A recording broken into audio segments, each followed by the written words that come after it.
Assalamualaikum warahmatullahi wabarakatuh.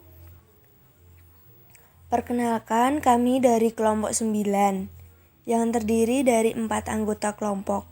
Yang pertama, saya sendiri Rahmaudina Indira Ertamevia, NIM 192111142, Septian Cahyo Utomo, NIM 192111150, Imas Aninda Sukma, NIM 192111164, Wahyu Satria Gunawan, NIM 192111169.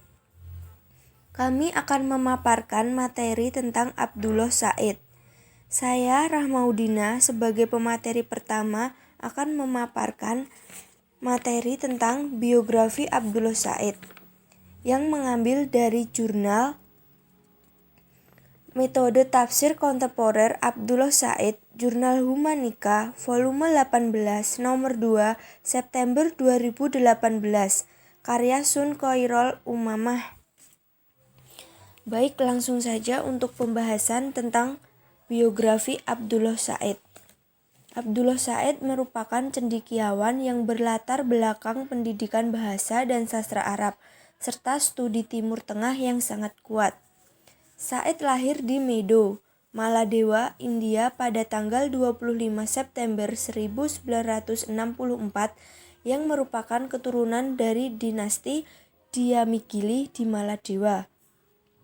Leluhurnya termasuk ulama, hakim, dan pendidik di Maladewa. Said menikah Rasheda dengan satu anak Isham. Riwayat pendidikannya, pendidikan dasar diperoleh di Jamiah Islamiyah India tahun 1976 dan mampu menghafal Al-Quran. Di samping itu, Said juga belajar sastra Arab, logika, teologi, sastra Urdu, sastra Persia, fikih, retorika, studi sirat atau biografi, sejarah, hadis, tafsir, dan lain sebagainya. Dia kembali ke Maladewa pada tahun 1980 dan terdaftar dalam persiapan bahasa Inggris dan selanjutnya menempuh jenjang sekolah menengah di Malé. Pada tahun 1983, ia meninggalkan Maladewa untuk pergi ke Kairo, Mesir, guna menyelesaikan pendidikan tinggi di Fakultas Syariah dan Hukum di Universitas Al-Azhar. Saat ini, Said merupakan seorang profesor pada studi Arab dan Islam di sebuah yayasan Sultan Oman. Direktur Pusat Nasional untuk Studi Islam dan Pusat Studi Islam di Universitas Melbourne.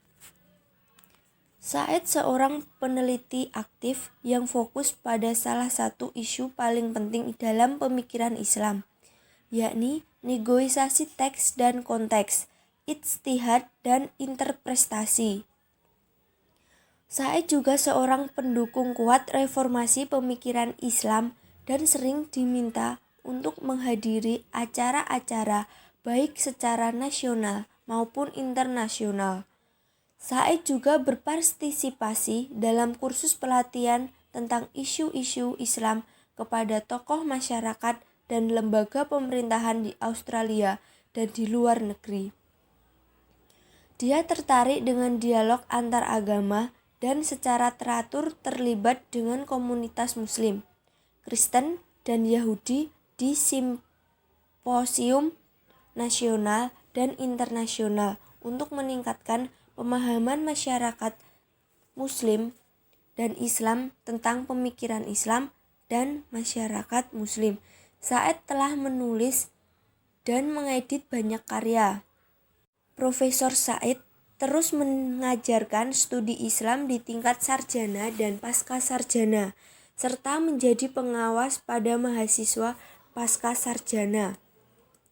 Berbekal kemampuan tersebut, Said sangat konkret dengan pemikiran dunia Islam kontemporer. Ide baru Abdullah Said dalam penafsiran teks kontemporer. Abdullah Said menawarkan sebuah pendekatan baru dalam bukunya.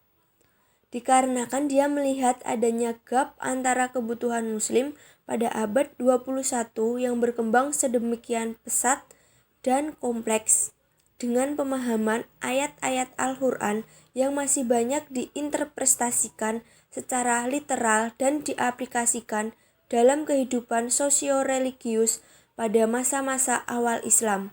Meskipun realitasnya konteks sosial masyarakat Islam pada abad ke-21 sangat berbeda dengan konteks masyarakat Muslim pada abad ke-15. Yang lalu, ketika Al-Quran diturunkan, dinyatakan oleh Said bahwa perlu adanya pendekatan baru yang disebut dengan kontekstualis approach yang memperhatikan Al-Quran diturunkan pada masa awal Islam dan kebutuhan masyarakat Muslim di era abad 21 dan masa yang akan datang. Pendekatan ini diharapkan dapat melepaskan keterbelenggungan umat Islam dari yang mendominasi interpretasi tafsir dan fikih sejak periode pembentukan hukum Islam sampai era modern saat ini. Masyarakat pada abad 20 dan 21 menunjukkan perkembangan yang luar biasa dibandingkan dengan periode sebelumnya.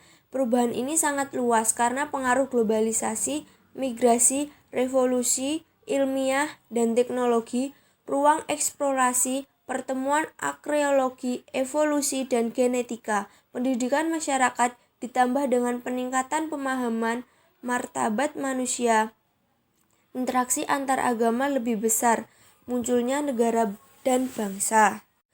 Di samping persoalan yang telah disebutkan tadi, kegelisahan Said juga dilatar belakangi oleh suatu kondisi mayoritas umat Islam yang meresahkan atau merasakan bahwa hasil kajian ulama terdahulu yang dalam disiplin ilmu, baik itu dalam syariah, hadis, usul fikih maupun tafsir, terutama dalam bidang fikih, tidak tampak mengembirakan dan dianggap sudah final.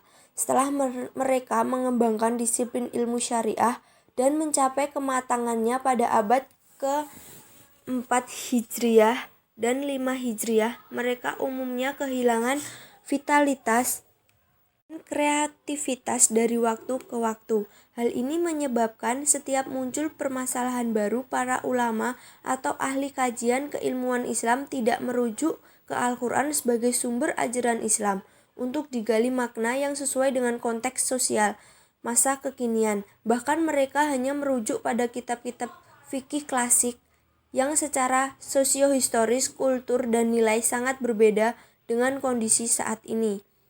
Akibatnya, ilmu-ilmu keislaman mengalami kemadegan karena nilai-nilai dan makna yang ada di dalam Al-Quran tidak lagi digali dan dijadikan rujukan yang utama. Said merasa penting meletakkan dirinya yang tidak hanya konteks dan compilers, akan tetapi Said menawarkan ide kreatif yang melihat etik legal teks dengan mencermati katalisator hierarki nilai.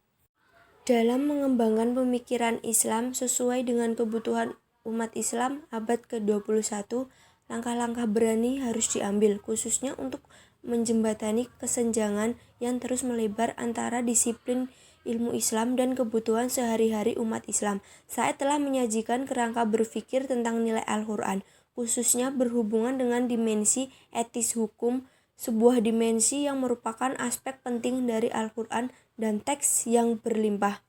Salah satu kesulitan yang dihadapi dalam tradisi tafsir dan fikih klasik, ulama tafsir cenderung menggunakan bahasa hukum dan metodologi ketika sampai pada penafsiran etis hukum. Adapun yang dilakukan Abdullah Said dalam penafsirannya, ia menulis dalam buku Al-Quran abad 21 Tafsir Kontekstual. Beliau menulis buku tersebut terinspirasi dari Fazlur Rahman, dan Abdullah Said kembali mempelajarinya dengan di mana awal Al-Quran pertama kali turun. Lebih lanjut, Said memaparkan bahwa dalam arus modern terdapat 3 pendekatan, yakni tekstualis, semi-tekstualis, dan kontekstualis. Rahman masuk dalam jajaran penafsiran neo-modernis yang kontekstual, dan Said sendiri mempresentasikan dirinya pada jalur progresif kontekstualis. Di sini Said dengan yakin menyatakan memang pemikirannya tidak terlepas dari tokoh muslim kontemporer Fazlur Rahman, bahkan Fazlur Rahman menjadi sumber inspirasi pemikirannya. Dengan kontekstualisasi Al-Quran pada zaman sekarang, Said menuangkan argumen-argumennya dalam buku dan artikel.